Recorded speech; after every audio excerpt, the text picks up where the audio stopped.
এই তো কাজ হয়ে গেছে, এবার তাড়াতাড়ি গিয়ে ভাইকে ডাকি। ভাই, ও ভাবি, তাড়াতাড়ি ওঠো। ভাই ভাই। হ্যাঁ, আরে তুমি সৌতো, ও ডাকুক গে, শয়তান একটা। ভাই, তোমার প্রিয় হাঁসটা কেমন একটা করছে, আমার মনে হয় হাঁসটা এক্ষুনি মারা যাবে। হ্যাঁ, কি বলিস? হাই হাই, আমার হাঁসের কি অবস্থা।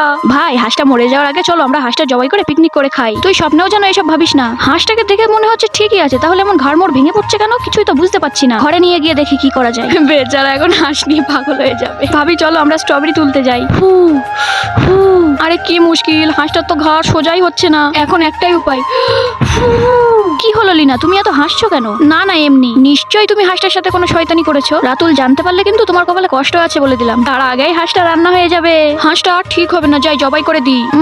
কেমন একটা গন্ধ বার হচ্ছে। আরে এটা কি, লাল পানির বোতল? এবার সব বুঝতে পারছি, লিনা মাংস খাওয়ার জন্য হাঁসটাকে লাল পানি খাইয়েছে। বন্ধুরা, আল্লাহকে ভালোবাসলে লাইক করো, আর মা বাবাকে ভালোবাসলে চ্যানেলটা সাবস্ক্রাইব করো। এই শাকচুনি, তোকে আজ আমি মেরেই ফেলবো। ভাবি বাঁচাও। আরে আরে কি হলো? বুড়ো আঙুলে চোট লেগেছে।